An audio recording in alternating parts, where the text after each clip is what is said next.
Welcome to Unashamed and Afraid, a show unashamed about sexual addiction recovery and unafraid of coming unto Christ for healing, where we share real recovery stories, learn from experts, and share resources that actually work. So join us in being unashamed and unafraid. Chris. Steven. Remember when I forgot that I knew you before the episode? Because you only know me as like Hulk of Hope and that's it. Yeah, that was super awkward. Anyways, if you don't know, this just in, the Hulk of Hope's actual name is Chris. Turns now, out. Are you a Christopher or a Christian? Christopher. Excellent, because we have Christian and Kelly here with us. How are you guys? Doing well. Great. Doing well. So when we walked in, Christian, we're like, hey, have you guys done this before? And Christian's like, hey, I have some questions. And Kelly just gives us this smug look like, yeah, we've done this before. So this not being the first time that you have shared your story, the first question I want to ask you is, before we get into all the details of it and everything, is like, why share? I think for me, sharing is providing hope for those that have walked a road that they think that it can never be any better, that their life is always going to be this way, and there is no hope. So. Yeah, I think that's fair. I remember back in my own experience feeling that hopelessness, and nobody else could ever understand how bad it is inside my heart and inside my brain. And so I think the reason that I share now and that Kelly and I share is to offer that hope. The addiction lived in the silence and the darkness, and we're now here to get it out in the light where we can acknowledge it and then begin to work through it and heal from it. Could not say it better myself. So tell us take us to the origins of addiction for you, Christian.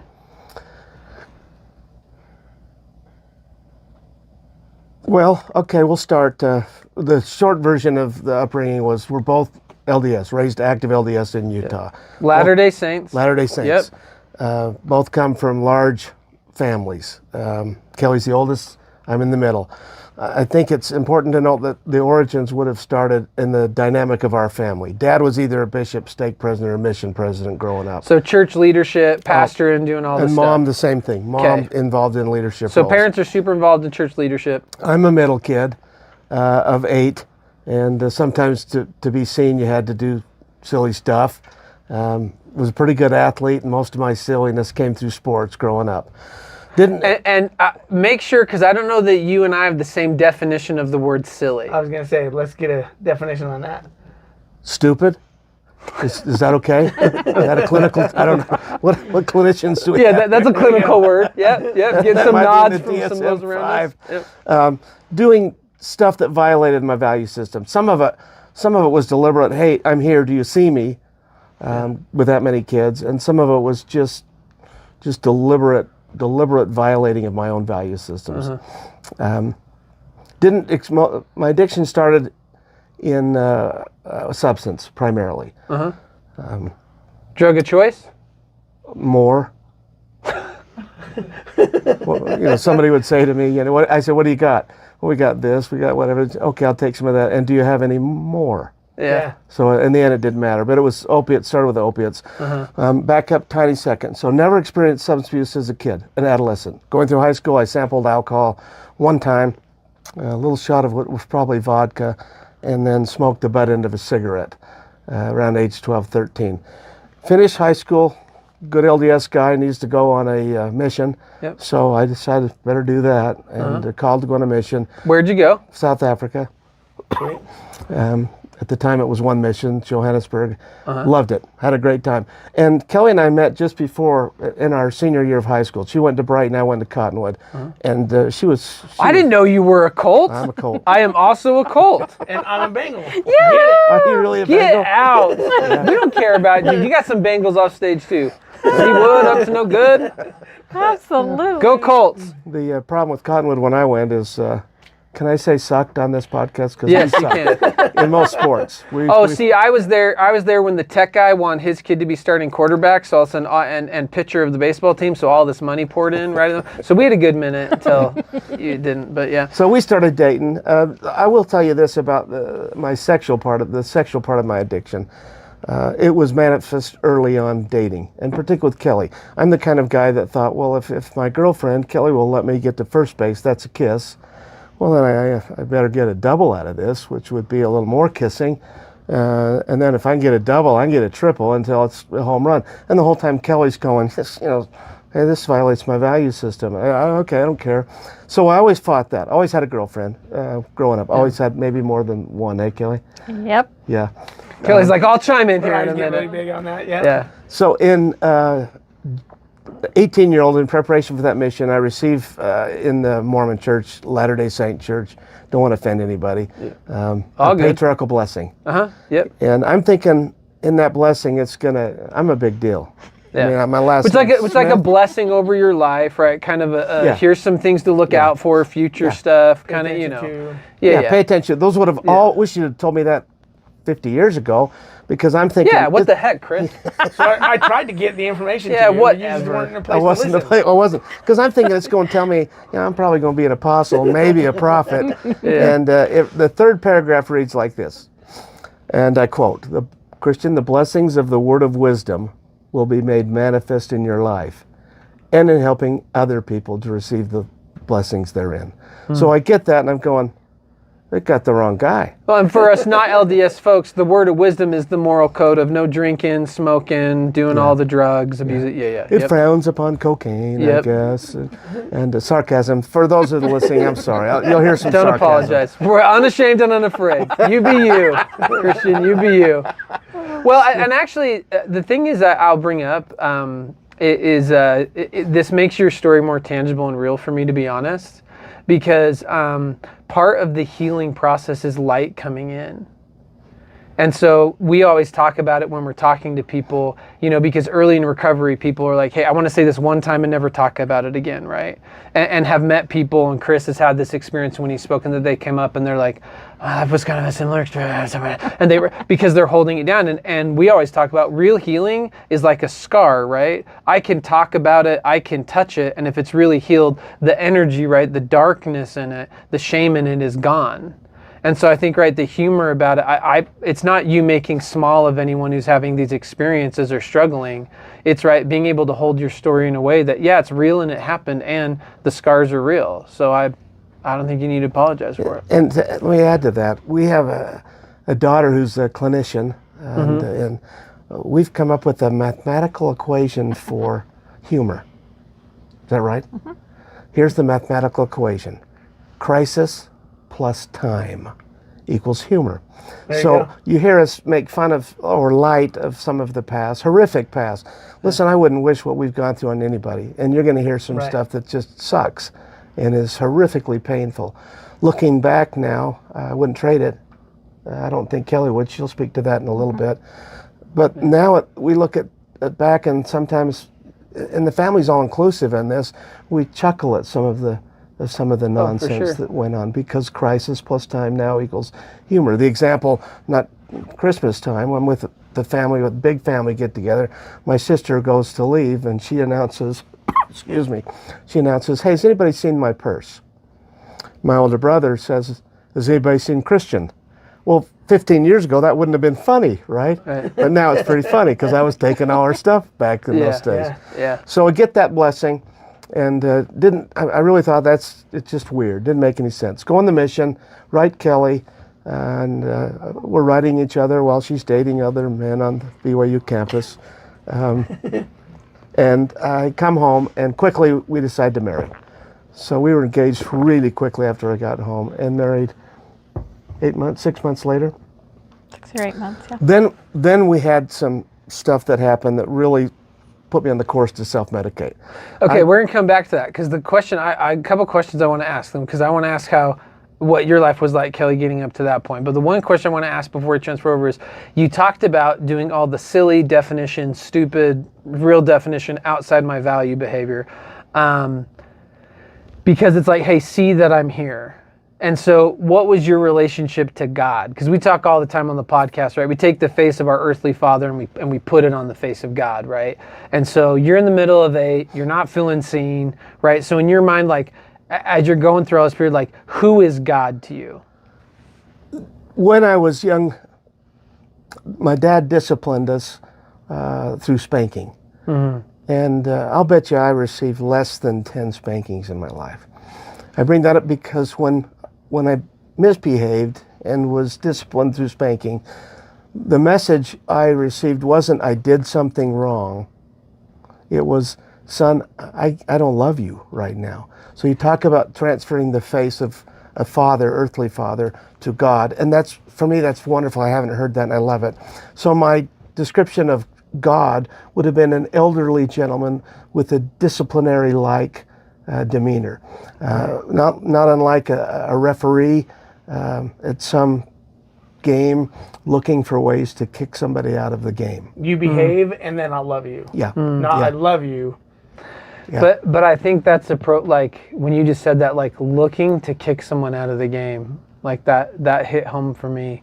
Of I think the pressure a lot of us feel in recovery, that as soon as you've done the things, like I don't know how I'm going to pay that back, right? I think in the recovery journey, we're skipping ahead, but the greatest, if I had to put one finger on the greatest knowledge I've come to, would be that that God doesn't love me because of anything I do or don't do. Amen. That I am his kid and he just loves me. And when the way I came to that was early on in recovery. I'm still struggling with, can I go back to God? And a guy in a 12-step meeting knew I was struggling with that, and he came to me and knew my family, knew our family a little bit, and he said, Christian, you got 4 kids. I said, yeah. Anything any of those kids could do that would stop you from loving them? And I quickly said, no, absolutely not. He knew the family pretty well, and we have our 3rd child, Sarah. She's out there a little bit. She's into silly? Yes, she's into silly. She also is the clinician. But Yes. He said, well, what about... As a clinician myself, I'm not surprised. That tracks. Yeah. So, he said, what about Shout Sarah? out, Sarah. Shout out. Let's hang out. He says, what about Sarah? And I thought for a minute, I said, well, I'm familiar with frustration and disappointment. But no, there's nothing Sarah could do. I had no idea where he was going with this. And then he said the words I'll never forget. He said, couldn't God feel that way about his kids? And he turned around and walked away. And it was like a light bulb lit up. Like, wait a minute, if that's true, and it felt like it was, I could reinvent this relationship and start over, knowing that I can go ahead and be me, make my mistakes, and it doesn't jeopardize my relationship with deity. Amen. And that changed everything. Amen. So go back, come home, we marry. Wait, so now I'm putting you on pause. I'm coming back to you. Okay, so tell us about the growing up years, Kelly, getting into a relationship with this guy, what that was like for you. So typical growing up in a Mormon LDS, however you want to say, at home. Again, as he said, our families were both very active. And I did all of the things that I thought I was supposed to do. All of the church things. And then, the big mystery out there of if you marry a return missionary in the temple, all of those things, your life's going to be great.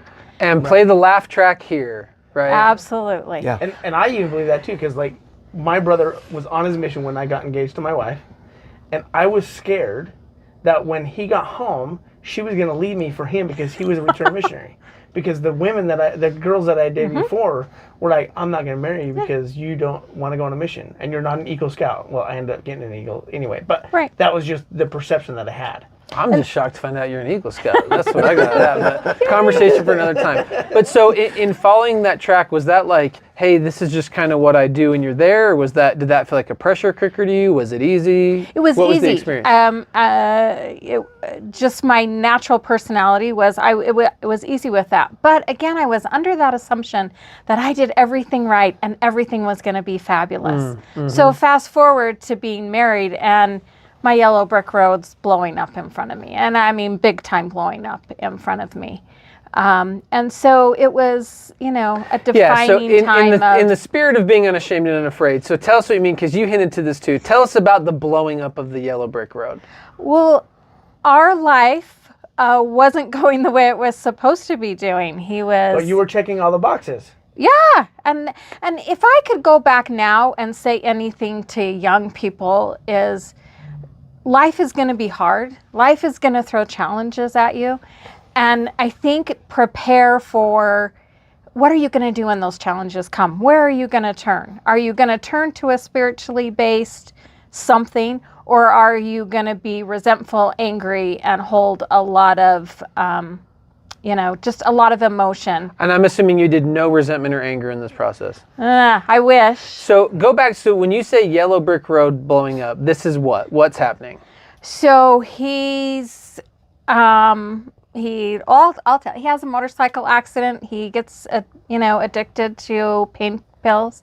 He functions for a while. He can hold down a job. He can do stuff, but eventually that goes to he's not holding down a job. We have no idea where he is half the time, if he's ever coming home. It's just bad. And I have 4 little kids looking at me half the time going, do you know where Dad is? I'm like, no, I don't know where Dad is.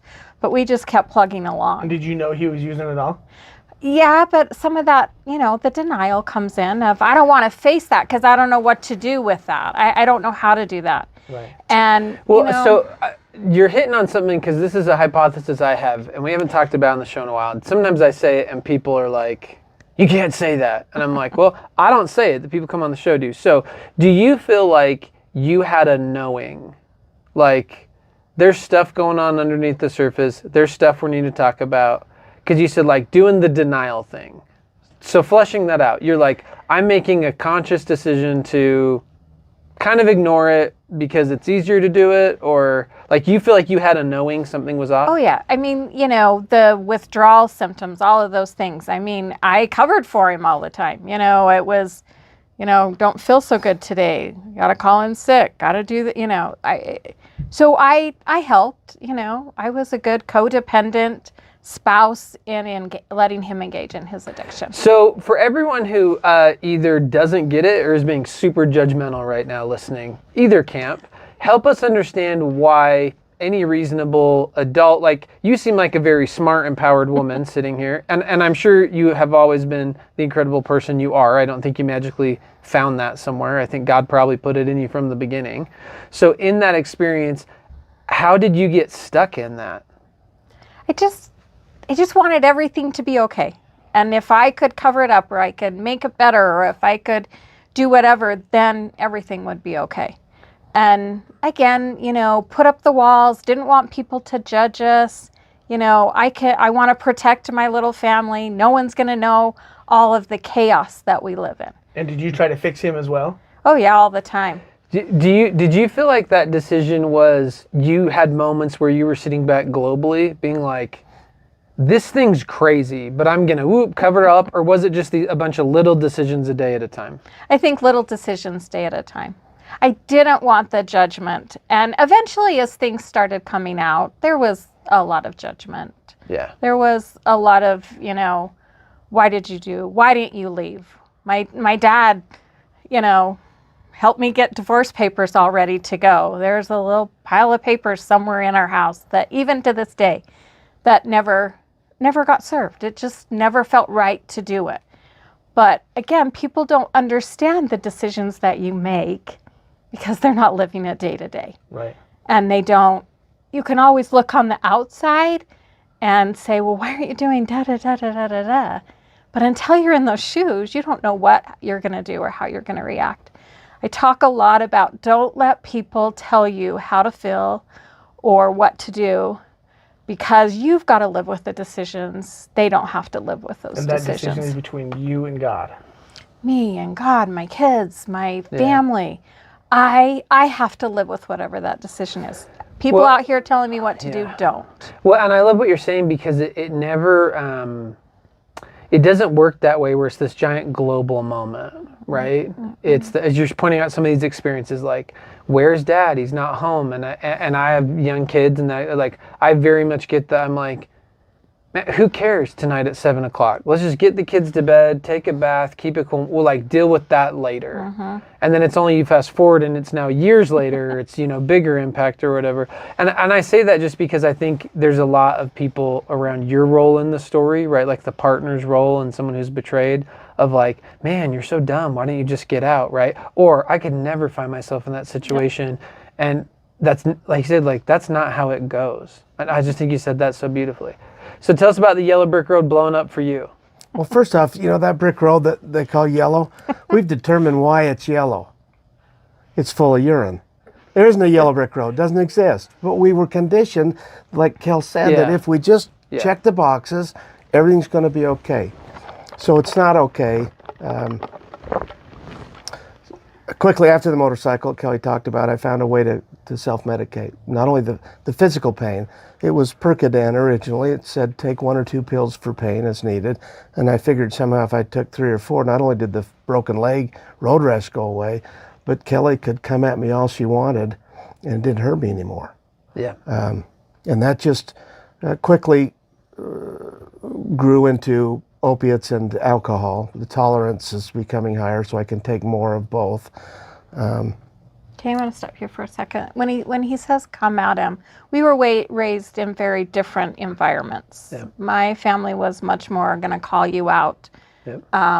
His family was more, let's stuff all those feelings and just pretend like they don't exist. So he had never really been in an environment where, you know, I'm going to say... Wait, we got to talk about this? Yeah, you did something stupid. What's going on? Let's have a conversation. And so that's the pain that he medicated. Experts call that assertive communication.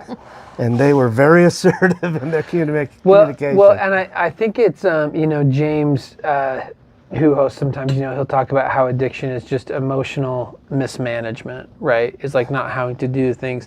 And so I think the question I would ask you is like, do you feel like you had been looking for a solution you couldn't find, and then as the door opened to do the opiates and you're like, oh, this is how I can do it? Or do you feel like you were doing other smaller stuff to medicate and then this was just the next on the list? Like, how do you feel like that came together? I think it just presented itself. And when it presented itself, something inside my mind went, this is it. Mm-hmm. This is it. This is our way to manage that pain you just talked about. Yeah. Because it is. I think you're right. Addiction is the mismanagement of strong feelings, emotions, and pains. And here I have them. And instead of going and talking to somebody, including Kelle, I was quickly introduced to a coping mechanism of numbing it. Yeah. And that morphed into alcohol. Ultimately morphed into. It went from opiates to alcohol to inappropriate relationships sexually outside of the marriage, which would include adultery. At some point, Kelle, in 2004, I had surgery on the back, which was the source of the pain meds. I could go to any doc and they would do the You can X-rays. say your back was hurting and they're like, oh, we got you. Yeah, and dope me up. And we're doing a lot of Oxycontin. I'm going through a lot of pain pills. And I can get a prescription that's supposed to last for 30 days to last almost 2 weeks, and then I'm buying it on the street. So that brings in another problem into the family dynamics, because that was Oxycontin, and that's $1 a milligram, and I'm going through 300 to 500 milligrams a day. We don't have the kind of money to support that, sustain that, so it's draining the family finances. Yeah. Well, or enough that you can hide it somewhere, right? That it's not a drop in the bucket. Yeah. And are you you're totally not functioning because you're in and out of working, not working? About 2004 when it went really bad. Up to that time, I'm functioning high. I'm in the operating room helping thoracic surgeons, cardiovascular surgeons implant mechanical heart valves and cardiovascular grafts. 2004. I would consider that high functioning addiction. Yeah, that was. When I don't know most of the words someone says, and I'm a college educated person, I consider that high functioning addiction behavior. But by 2000, you know, as a fellow high functioner, it stopped working, and now I'm not. I don't want to work. It's more important not to get sick. I'm carrying on adulterous relationships. In 2004, stopped pain pills, and replaced that with gambling and sex. And that didn't work very well because now I'm not working, and gambling. I'm not a good gambler when I'm drunk. Yeah. And we're going through. Turns out copious- no one is. Turns out no one wins playing Turns out that there's game. a reason why they give you that. Yes, you're Oh, darn right. Yeah. Lose your money. We've probably had 4 or 5 catalytic events, and the first catalytic event for change came when I had taken our son Chad's money, roughly $3,000 that he'd saved up for a new car. I had taken it and gone to Wendover and lost it all, and they could see it over the weekend, and nothing I could do about it, but they could see it going out of his account. I come home Sunday night, open the garage door, and Kelly's standing inside the house, inside the garage at the entry to the door. And I don't know where the ladies go to get to be proficient at the way they stand with hands on hips, But you knew side of their something was hips, up. which is the sign of, oh crap, And so I remember walking in and walking past her and saying, hey, I don't want to fight. I'm just going to take a few things and go and live at my mom and dad's place. They were out of the country on a mission, so I could go live there. And the catalytic event happened when she said, take everything. I'm done. I don't need this anymore. And I remember my pride at that point said, hey, fine, I didn't want to be with you anyways, which was a total lie. And so then I went. Because your shame at that point, Yeah. behind that pride, was saying, I love her. I always loved her. I was just so ashamed of myself. Yeah. And so I went mom and dad's, and they're out of the country. I'm alone in North Salt Lake. By the way, neighborhood was horrific for me. The neighbor to the east was a guy named Robert D. Hales. The neighbor to the west was a guy named David Bednar. And So there's no these fences. are actual church leaders. Just Yeah, so everybody these are knows. significant church leaders. leaders. So, I'm caught if up you're in- feeling ashamed about your behavior in front of God, not the right cul-de-sac to be on. yeah, Nothing yeah. like being placed right Yeah. between those guys. And there I'm quickly introduced to the one drug that would bring me to my knees, which was crack cocaine. And I fell in love Not with by it. those guys. No. Just clarifying that. Clear Good the story. point. Good point. Elder Bednar, it wasn't you.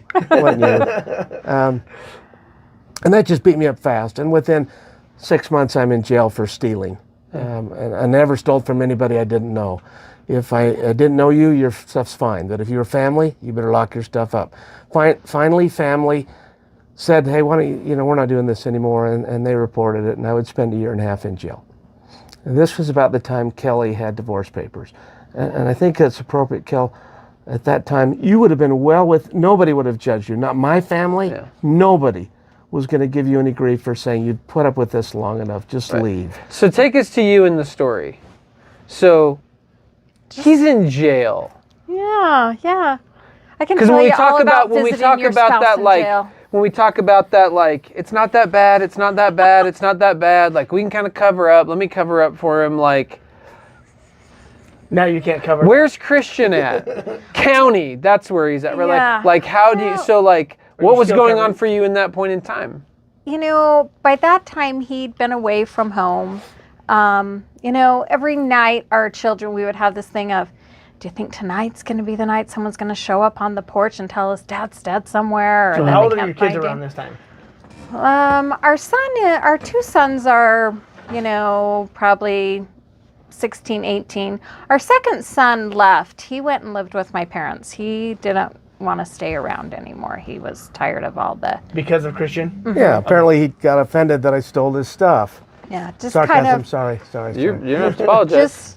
just had enough. And our daughters were younger, but they were still at home. Yeah. But it would be a discussion, almost every day. Like, what do you think today? Whatever. Because he was homeless. He was out on the streets. He was gone. And we didn't hear from him.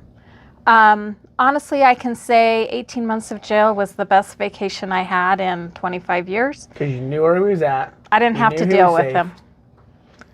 Back then, they had to call, from the jail. I could see on the caller ID that it was the jail. If it was a bad day, I didn't take the call. Yeah, you choose. I didn't have to deal with Hey, him. I what's didn't a have to bad worry day? about it. Tell him what your Oh, idea of a the bad day. mailbox was just full of all this stuff that he had been hiding for years, like, oh, let's see what might be there today. But So are that's you not how it working? goes. Meaning, sorry, tell us the mailbox full of like debt he racked Bills, up, stuff bills, that he yeah. said he had paid that never got paid, just Yeah. massive amounts of just stuff all of a sudden coming out from everywhere. So, yeah. I mean, it was the best vacation ever. just not to have to worry about it. And people are always like, that's so mean. And I'm like, until you've done it and lived it, it's just exhausting every second of every day to worry about him and wonder if he's okay and what's going on. Yeah, or am I going to walk around the corner and see him standing there and I'm like, oh. Well, I think and I think you talked about this earlier, is statistically people don't leave. And that's why everyone like throws the judgment of like, man. So Kelle said that, and I remember driving in, she had friends this happened, and she's like, if you ever cheated on me, I would divorce you right in that second. I currently was already doing it, right? And so I was like, right, note to self, never bring this up, right? Got it. Like, be in the hiding, right, and the shame of it. I'm doing the same thing. But you know, statistically, majority of people actually stay. Wow. And so, why were you staying initially? Because I'm assuming it's not all for the glorious reasons that you had hope and faith in our Lord and Savior Jesus Christ and knew it was all going to be okay. No, because at that point I wasn't so sure that there was anything out there. Yeah, so initially, why are you staying? Just to try and keep our family together, just to support our family, just to see if it could be better. That carrot dangling out there. You know, I always have said, show me the end, I'll do this middle part. And I don't get that wish. But just that hope that maybe it could be better. And it just never felt right to serve those papers. I don't know why. It just never felt right to do that. God was guiding you. Just never felt good. And so I'm going to be the skeptic listening to this, right, who's rolling their eyes, that they're like, come on. So what, like, as he's in jail, as everyone's saying the things, as dad prepares the divorce papers or whatever, what is keeping you in this? And in jail, actually when he was in jail, probably another catalytic event. I'm at work one day and I know he's in jail and I'm thinking, I don't know. All of a sudden I'm sitting in the parking lot of the county jail and I'm going, do I go in? Do I not go in? Do I go in? And I didn't know how to visit in jail. So, you know, there's a process to navigate all that. So I'm like, I decided to go in. And truly, I think if I had left the parking lot that day, it would have been done. I don't think I would have. I think I would have ended everything. Went in, figured out how I could see him. We had a visit. It was good. I could see some things changing, but then I also had to be realistic about, well, he's in jail. So, of course, he's going to be different. He doesn't have a choice to. Yeah. So, but that was another pretty big event that, you know, whatever reason I went in to visit that day. Yeah. So, what was that experience like for you being in jail? Because people have so many judgments or things that they make about what happens or what doesn't happen and what the experience is or it isn't. What was the experience for you? I was introduced to who God really is. And I couldn't have found it any other way. At least it appears so. While she's struggling with that, I'm spiritually bankrupt. And I'm angry at family, at God. Ultimately was angry at myself. They put me there. You know, this is where I'm saying the sons of guns. They put me there. Find a blame somewhere. Yeah. And while that's going on, I end up meeting two guys in jail. One of them wanted to be taught, and so we're teaching him, and it's going on. I'm in Salt Lake County Jail, and I've got to do a year in Davis County. So every day I'm in Salt Lake is a day longer on the back end. That's why I did 18 months on a year sentence, because I needed to do a full year in Davis County, and waiting every day to be transferred. Teaching this guy about God. I didn't want to do it. I want to play chess, but the guy I'm playing chess with said, let's teach this guy. You know, I don't want to do that. We're coming into it almost 5 months and had a wonderful spiritual experience. The guy, we taught him for now 4 months, didn't know what else we're going to teach him, came up with the idea, we'll teach him about the atonement. I remember thinking the night before, I know everything there is to know about the atonement of Christ. I can do this. So the next morning would change my life. I wake up we'd prepared for this, and for an hour plus we shared that we needed a Savior, why we needed a Savior. Talked about living before we came here. We talked about the birth of the Savior, the miracles that he was involved in. We talked about him being betrayed by a friend, the events in Gethsemane, ultimately him being condemned to die and him dying. And I thought it was good stuff. And I remember finishing that, and the guy was from Honduras, his name was Jonathan. He leaned over, put his hands on top of mine on that cold metal table, looked me in the eyes and asked why. Why did Jesus do that stuff? And my first thought was, what, are you slow? I just spent an hour telling you. And Well, to save you, of course. Not me, but to save you. Your head answers that way, but the experience of your heart But the heart started to speak, and it was as if my grandfather was there. And he might have been, he'd passed away. And he said to my mind, he said, Christian, this question he asks you of why, you don't know the answer, buddy. And until you know the answer of why, life's going to be tough for you. And I listened for a minute what was told to me in my heart and in my mind, and I repeated to Jonathan, he did those things because he loves me. A liar, a cheat, an addict, an adulterer. But if I would look to change my ways, all of those things could be forgotten. I never saw Jonathan again. That night, in the middle of the night, I heard the famous names. If you've ever been to jail, it's the best words ever. Smith, roll up. And I was transferred to Davis County. That was catalytic event number 2. That night? That night. Never saw him again. I was rolled up and transferred to Davis County. Jail was, it was what I needed. It was the beginning of my schooling of who I was and what my relationship with deity really was. And since that visit Kelle went to the first time, and I'd been in jail 4+ months before she came to visit. I didn't know about the visit. She never missed a visit. The kids came, other than Chad. They came routinely. The girls never missed a visit. Before she came? No, after that. Yeah. And They were young enough that You had to go with them. they were underage. Got it. Yeah. And I get out of jail and go home, and would think it's all good. Go home to you? Well, sober living, you went to a halfway kind of house. No, not that time. Okay. Not that time. I remember, if you remember, I go home, and then I haven't dealt with underlying issues at all, right? Yeah. We had just made peace, and I was sober. I'm a good guy sober. I'm a really good human being, clean and sober. I mean, I like you. We've met. You know? But now she expects me to get a job and all this stress. Now the pressure's come Addiction, on. I think, is a stress-induced issue. And so quickly reverted back to self-medicating with cocaine. She finds out about it, says, I'm not doing this anymore. Now I'm back out on the street. And finally, I have nothing except I realize I have a health insurance card because I'm covered under Kelle's health insurance. It's the only thing I got. I called Kelle and said, hey, I think I need to go to treatment. I'm laughing because I did, but there was some manipulation going on there. I said, Kelle, will you find me a treatment center? And I expected her response to be, oh, that would be great, yes. Instead it was, are you out of your mind? Good luck. Hangs up. So now I know we're in a real situation here. I then, for the first time, I'd gone to treatment a couple of times, but it was because of her or mom and dad or whatnot. Yeah. This time, I said, I got to do something. And I got into a treatment program. For yourself? For myself. Yeah. And in that course, they invited Kelle to come and the kids, and we did some process work. While I'm in that treatment center, I uncover that drugs, pornography, sex were not my problems.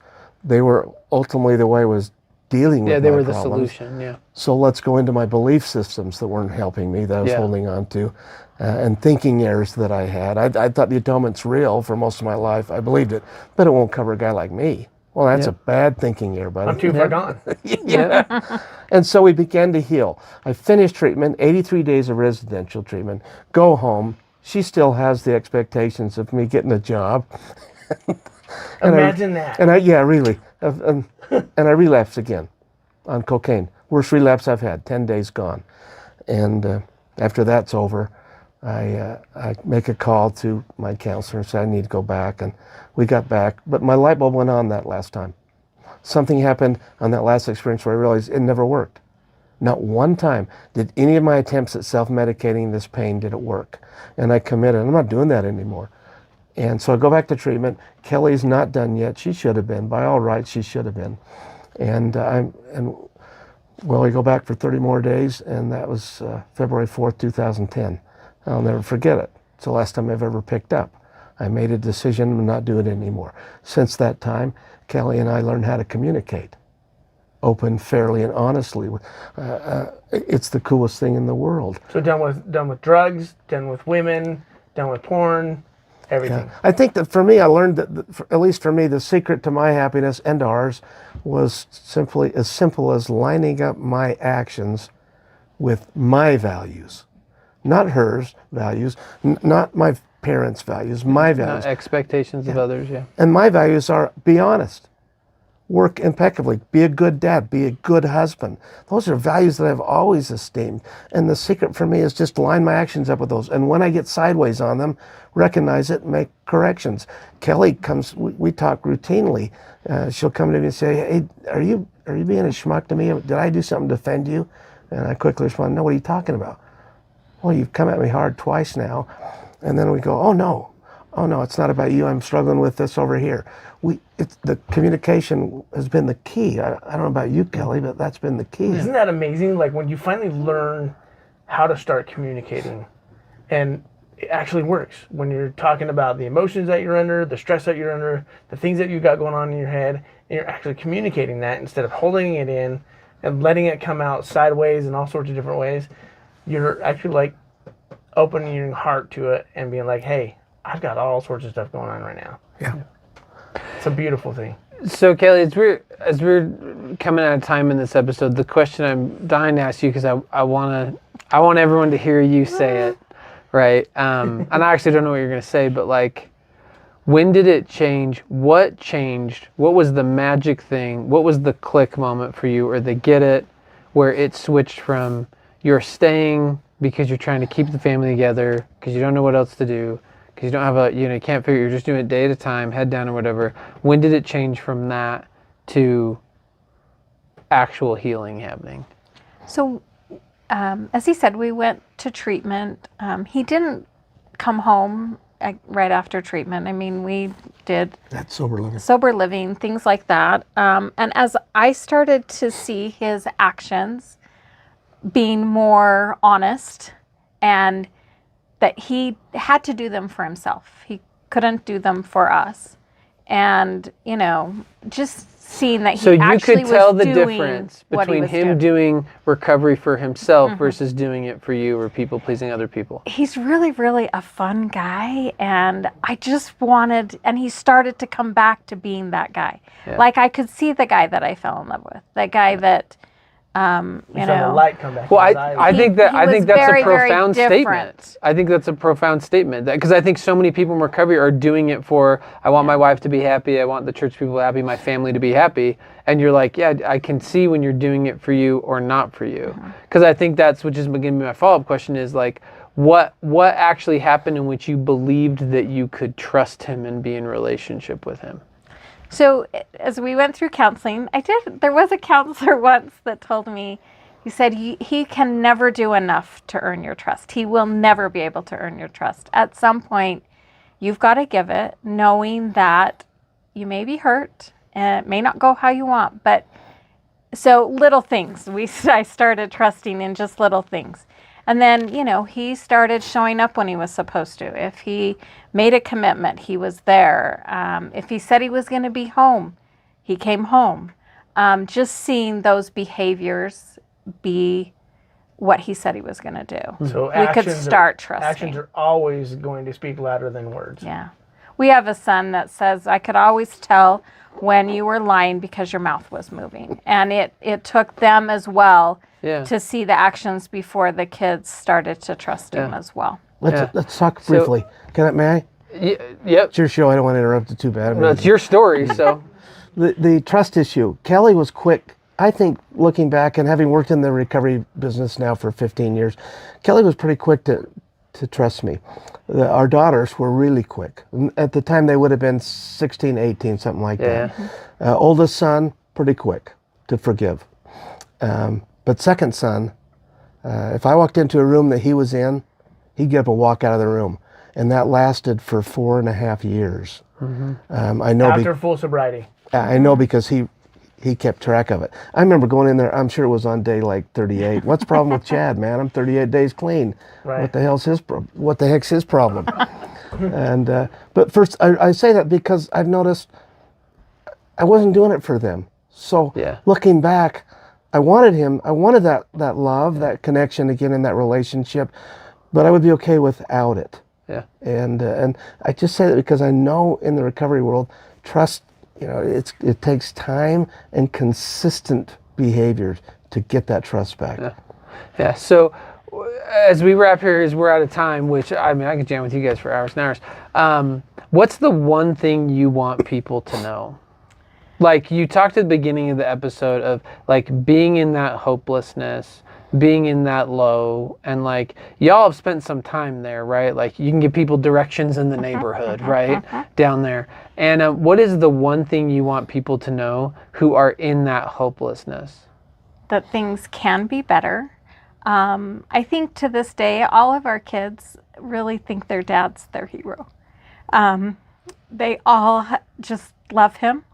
And they're not afraid to tell people about where we've been and what happened in our home. And anyone who is struggling, they will always say, if you need help, call my dad. And it just can be really great, but it's really, really awful. And a long, long journey to get there. It takes a long time. But is it worth it? Oh yeah.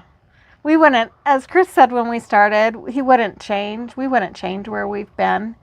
And I think our kids would even say the same thing, all 4 of them. And Chris has made a pretty good commitment that they won't see him high-loaded. Our grandkids, we have 11 grandchildren, and he wouldn't have been part of their lives at all. Yeah, right. Because we were not going to let him. Yeah. And I decided long ago that I was going to protect my kids no matter what. And sometimes he gets frustrated with that, but I'm like, hey, they were there. They surrounded me. They helped me. They took care of me when I was pretty much by myself. Yeah. Right. Yeah. So. And the one thing Christian, you would want people to know, who are in the struggle, who are in the hopelessness, the one thing you'd want them to know from your experience. I have a dear friend, Todd Sylvester, and Todd has a saying that I love, and it's going to sound cheesy when somebody who's in the depths of hell hears it right now, but I believe with all my being it's true. Life does not happen to you. This didn't happen to us. It happened for us. And I guess the one thing I want people to know is there's hope, and reach out. Get it out of the dungeon and the basement.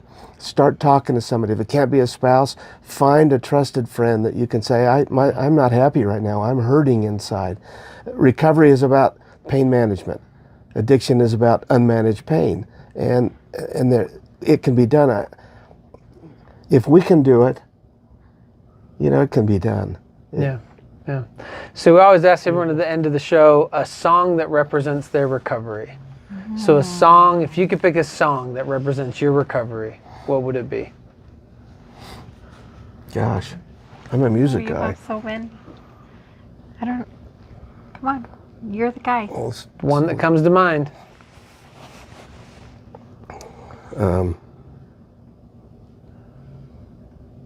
Oh, you got me. You better go, because I got to think for a second.